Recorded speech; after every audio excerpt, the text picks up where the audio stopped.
Good morning, students. Today we will do our next topic of dissolution of firm, that is dissolution of firm before the expiry of fixed term. It means बेटा कि जैसे एक fix term decide होती है firm के लिए, partnership के लिए, वो फिक्स टर्म से पहले ही आपकी पार्टनरशिप क्या हो जाती है, डिसॉल्व हो जाती है. मेरी बात को ध्यान से समझना.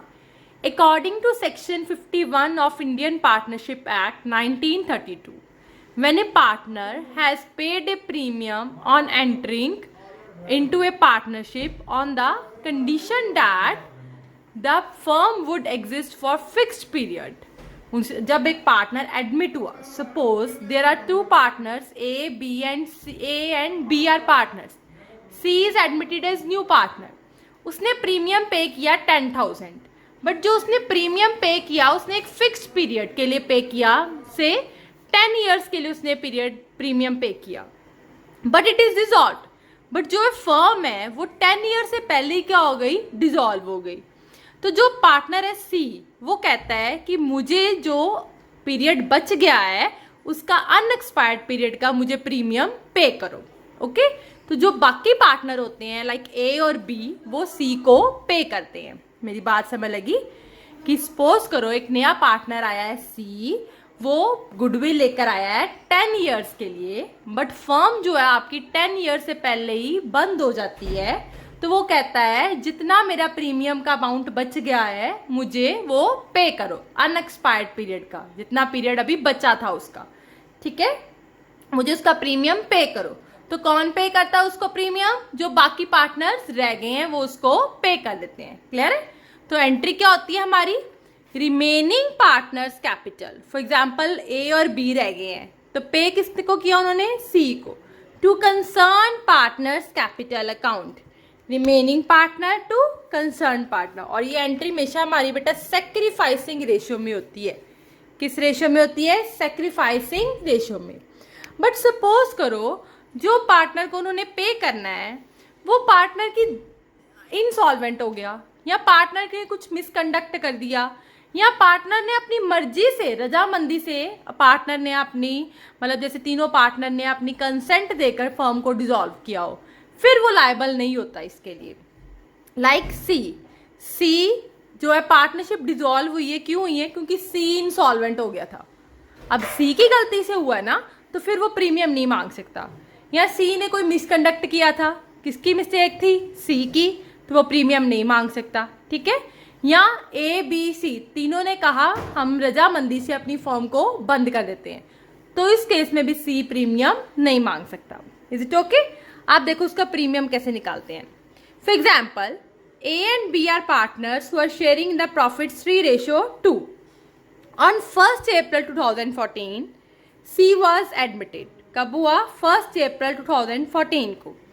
सी वॉज एडमिटेड इनटू पार्टनरशिप कितने ईयर्स के लिए, 5 ईयर्स के लिए. सी गुडविल लेकर आया 30,000 as is share of goodwill, कितने ईयर्स के लिए, 5 ईयर्स के लिए, और 1/6 शेयर है. On 31st March 2016 firm dissolve हो गई. अब देखो फर्म कितनी देर चली, 1st April 2014 to 31st March 2015. देखो 1st April 2014 to 31st March 2015 और 1st April 2015 to 31st March 2016. I am right? Firm कितनी देर चली, 2 ईयर्स चली. 2 ईयर्स के बाद आपकी फर्म क्या हो गई, डिसॉल्व हो गई, बंद हो गई. ठीक है, बट सी ने जो प्रीमियम पे किया था वो कितने ईयर्स के लिए पे किया था, 5 ईयर्स के लिए. 2 साल का तो काम उसने कर दिया, बट 3 साल जो रह गया वो हमारा अनएक्सपायर्ड पीरियड रह गया. ठीक है, टोटल ईयर्स कितने हो गए, टोटल ईयर्स कितने हैं जिसके लिए उसने प्रीमियम पे किया है, 5, जिसमें से एक्सपायर्ड पीरियड जितनी देर के लिए उसने काम किया है दैट इज 2, अनएक्सपायर्ड पीरियड जितना रह गया दैट इज 3. हमें गुडविल निकालनी है, कौन से पीरियड की निकालनी है, अनएक्सपायर्ड पीरियड की. कैसे निकालेंगे, देखो 5 ईयर्स की गुडविल कितनी है, 30,000.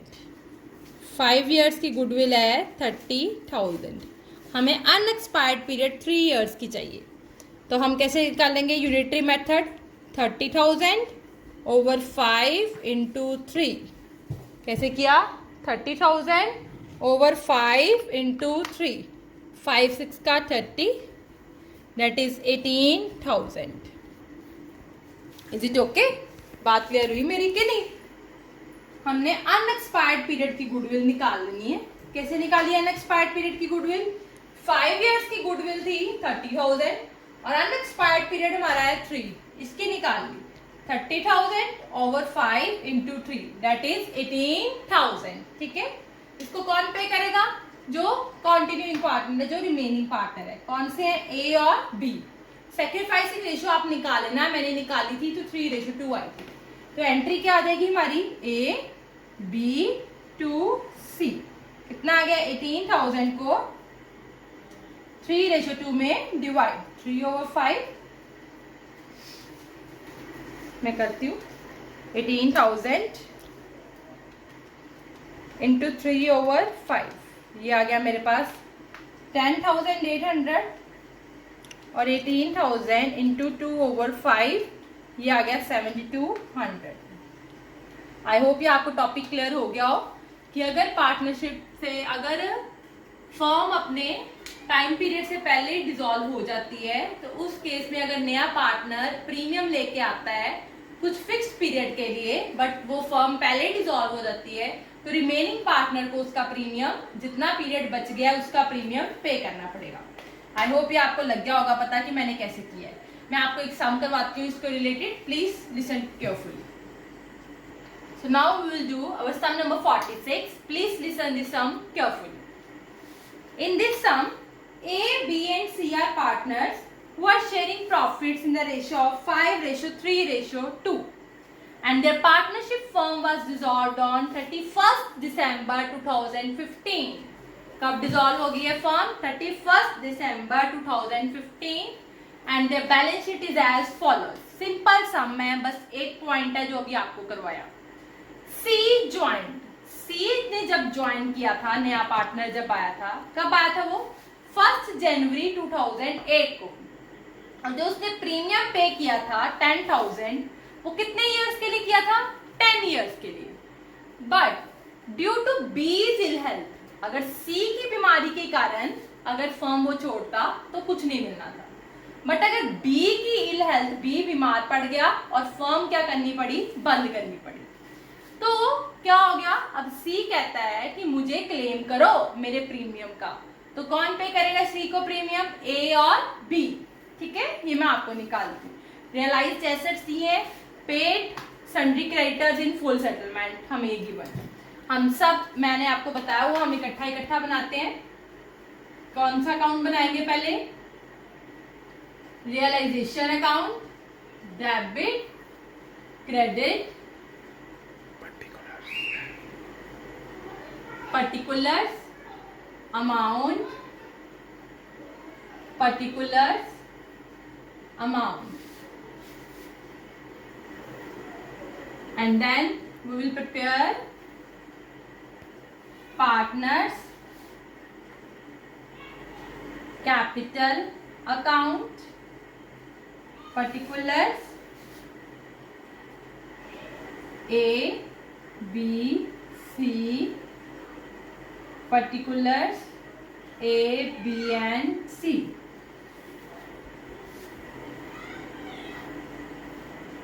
Okay. Next is our cash account, particulars, amount, particulars, amount, credit, debit. Okay, अब हम एक एक करके पढ़ते हैं। सबसे पहले लायबिलिटी साइड देखो क्या गिवन है? क्रेडिटर्स, लायबिलिटीज ट्रांसफर इधर बाय क्रेडिटर्स। कितने आए हैं हमारे? 10,000। नेक्स्ट कैपिटल, ये इधर आ गई, by balance brought down 25,000, 15,000 and 10,000। Done. उधर आओ, एसेट साइड। सबसे पहले क्या गिवन है? कैश। मीन्स हम क्या लिखेंगे? To balance brought down 5000. Furniture, stock, debtors, plant and machinery, सारे एसेट्स ट्रांसफर करेंगे. टू फर्नीचर कितना गिवन है हमें 2500. To stock that is 7500. To debtors कितने गिवन है ये 15000. टू प्लांट एंड मशीनरी कितना है ये हमारे पास 30,000. डन. अब हम करें अपनी एडजस्टमेंट. देखो सी ज्वाइंट, ये मैं आपको बाद में करवाती हूँ, पहले हम एसेट्स रियलाइज कर लेते हैं. रियलाइज्ड फर्नीचर एसेट्स रियलाइज्ड हुए हैं, तो हम यहाँ पे क्या लिखेंगे बाय कैश अकाउंट. कौन कौन से एसेट रियलाइज्ड हुए? पहला फर्नीचर कितना है ये 2250. और कौन सा है स्टॉक दैट इज 6750. नेक्स्ट है प्लांट एंड मशीनरी 27,500. नेक्स्ट है डेटर्स टेकन ओवर बाय ए, तो हम यहां पे क्या लिखेंगे by S capital account debtors. कितने के लिए उसने 14250. यहाँ आ गया 14250. उन्होंने लिखा है 250 के हो गए, 750 के हो गए बैड डेट्स, तो वो 750 माइनस हो गए हैं. देख लो बेटा 15,000 के थे डेटर्स, 750 माइनस करके 14250 ही बनते हैं. तो हर एंट्री के दो ट्रीटमेंट. क्या एंट्री बन गई S capital to realisation. To realisation account amount A में कितना आ गया 14250. कैश निकाल लेते हैं हम. कैश को प्लस करते हैं 2250 प्लस 6750 प्लस 27500 कितना आ गया ये 36500. मैंने यहां लिख लिया 36500. एंट्री क्या बन गई cash account debit to realisation account. To realisation account cash में लिख दिया 36500. नेक्स्ट देखो पेड सन्ड्री क्रेडिटर्स 9500 को पे किया. क्रेडिटर्स को क्या लिखोगे टू कैश अकाउंट क्रेडिटर्स. कितनी पेमेंट की है उसको 9500. एंट्री बन गई realisation account debit to cash account. Cash account में क्या आ गया बाय रियलाइजेशन अकाउंट कितना आ गया 9500. Okay done. अब देखो जो हमारी रह गई है वो मैं आपको करवाती हूँ. C joined on 1 January 2008. Please इसको ध्यान से समझना, मैं आपको करवा देती हूँ. C joined on 1 January 2008 by paying the premium for 10 years. इसने 10,000 पे किया है. कितने ईयर्स के लिए पे किया है मैं यहाँ पे करने लगी हूँ. प्लीज वर्किंग नोट ध्यान से देखना और आप नीचे करना. सी ने ज्वाइंट किया था फर्म को 1 जनवरी 2008 और फर्म डिसॉल्व हुई है हमारी 31 दिसंबर 2015. देखो पहले फर्म कितनी देर चली, पहले ये देखो. सबसे पहले हमने निकालना है अनएक्सपायर्ड पीरियड. कितनी देर सी का बचता है. सी ने प्रीमियम जो 10,000 पे किया था वो कितने इयर्स के लिए पे किया था 10 years total minus expired period. Expired period जितनी देर फर्म चली है 1 जनवरी 2008 से लेकर 31 दिसंबर 2015 तक. 2008, 2009, 2010, 11, 12, 13, 14, 15. देखो 8 years ये फर्म चली है. सी ने 8 years काम किया है, तो सी के कितना पीरियड रह गया जितनी देर उसने काम नहीं किया डेट इज 2. कितने ईयर्स रह गए 2. तो हमने अनएक्सपायर्ड गुडविल निकालनी है, अनएक्सपायर्ड प्रीमियम निकालना है. कैसे निकालेंगे सी का प्रीमियम. सी ने जो 10,000 प्रीमियम पे किया था वो कितने ईयर्स के लिए पे किया था 10 years के लिए. उसने कितना प्रीमियम पे किया था 10,000. हमें कितने ईयर्स का चाहिए 2 years का. तो कैसे निकालेंगे? 10,000 ओवर 10 इंटू 2 कितना आ गया? 2,000। आई होप ये आपको क्लियर हो गया हो। बहुत ध्यान से सुन लो कैसे किया मैंने। ये देखो ऐसे भी कर सकते हैं। सी ने 10,000 प्रीमियम जो पे किया है 10 ईयर्स के लिए, तो हर साल का प्रीमियम कितना हो गया? 1,000 ना। हर साल का प्रीमियम, पर ईयर का प्रीमियम कितना हो गया? 1,000। हमें कितने ईयर्स का चाहिए? 2 ईयर्स का, अनएक्सपायर्ड का। 1 इंटू 2 तो कितना आ गया मेरा? ये 2,000। ठीक है, आप ऐसे भी कर सकते हो और ऐसे भी यूनिटरी मेथड लगा के भी कर सकते हो। अब ये सी को जो 2,000 है वो कौन पे करेगा? सी को जो 2,000 है वो कौन पे करेगा? ए और बी। कौन पे करेंगे? ए और बी पे करेंगे। किस रेशियो में पे करेंगे? सैक्रिफाइसिंग रेशियो में। देखो ध्यान से देखो इधर, before C's admission profit sharing ratio is 3:2। C की एडमिशन से पहले ए और बी की रेशियो क्या थी? 3:2 मीन्स ओल्ड रेशियो। और ए बी सी की न्यू रेशियो क्या आई है? 5:3:2। सो हम सैक्रिफाइसिंग रेशियो निकाल लेंगे ए और बी की, ओल्ड माइनस न्यू। ए का ओल्ड कितना आ गया? 3.5 और न्यू कितना आ गया? 5/10। बी का ओल्ड कितना आ गया? 2/5 और न्यू कितना आ गया? 3/10। 10 6 - 5 ये आ गया 1/10 और ये भी आ गया 1/10। मीन्स सैक्रिफाइसिंग रेशियो आ गई आपकी 1/10, 1/10 दैट इज 1:1। देखो ध्यान से देखो, आपको आई थिंक क्लियर हो गया हो सारा। गुडविल निकाली पहले 2,000, फिर मैंने रेशियो निकाली 1:1। रेशियो हो गई होगी, मैं रेशियो रब कर रही हूँ, ध्यान से देख लो एक बार कैसे निकाली है। गुडविल भी देख लो मैंने सारी कैसे निकाली है। अब मैं रेशियो रब कर रही हूँ, ठीक है। अब मैंने एंट्री कर ली। एंट्री क्या बनेगी मेरी? बताओ। Remaining to C. रिमेनिंग कौन सी है? ए बी टू सी। कितनी आई थी गुडविल? 2,000। किस रेशियो में डिवाइड करना है? 1:1 मीन्स इक्वल। आई होप ये आपको क्लियर हो गया हो कि ये मैंने कैसे किया। ठीक है, अब हम इसकी कॉन्ट्रा एंट्री करेंगे। A B to C. To C capital account. Amount आएगा ए में और बी में, by A and B. A and B amount आएगा सी। डन? इतना क्लियर हो गया? ठीक है, अब हम ऊपर से हमारा सारा सम हो चुका है तो हम प्रॉफिट या लॉस निकाल लेते हैं। मैं इसको रब करने लगी हूं, प्लीज आप इसको नोट जरूर कर लेना।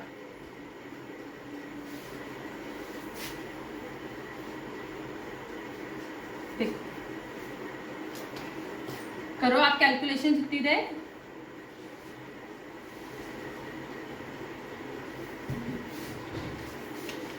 $10,000 plus 36500 plus 14250 minus 2500 minus 7500 minus 15,000 minus 30,000 minus 9,500।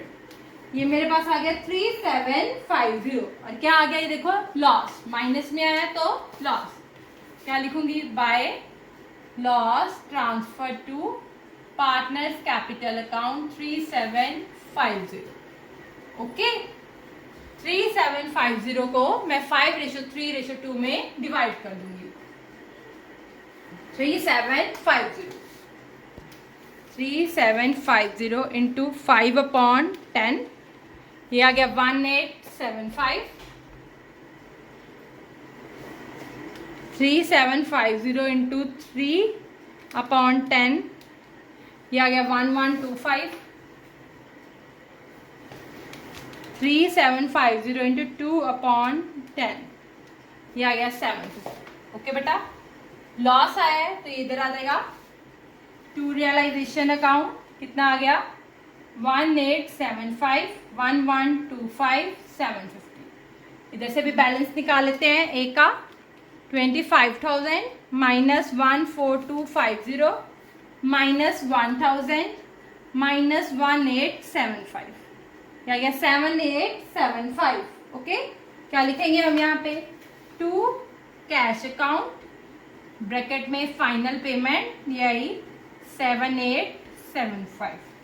Next हम निकाल लेते हैं बी की. 15,000 माइनस 1,000 माइनस 1125, ये कितना आया 12875. 12875 उधर निकाल लेते हैं. 10,000 प्लस 2,000 माइनस 750, ये आया 11250. A to cash, B to cash, C to cash, by A by B by C. 7875 12875 11250. Okay, plus कर ले. 36500 प्लस 5000, ये आ गया 41500. उसको भी कर लेते हैं. 9500 प्लस 7875 प्लस 12875 प्लस 11250, ये आ गया 41,500. मेरा कैश अकाउंट मैच कर गया, इट मीन्स हमारा सम ठीक है. ध्यान रखना मैंने कैसे निकाला है, आपको यहाँ पे मैं लिख देती हूँ दोबारा. टोटल पीरियड था मेरे पास 10 ईयर्स, जिसमें उसने 8 ईयर्स जो है वो काम किया. सो अनएक्सपायर्ड पीरियड मेरा कैसे आ गया, 10 माइनस 8 2. जो गुडविल 10 ईयर्स की थी हमारे पास 10,000, 2 ईयर्स की मैंने निकाल ली 10,000 upon 10 into 2, that is 2,000. Okay, please listen and this video carefully. If you have any query, then you can ask for me. Thank you.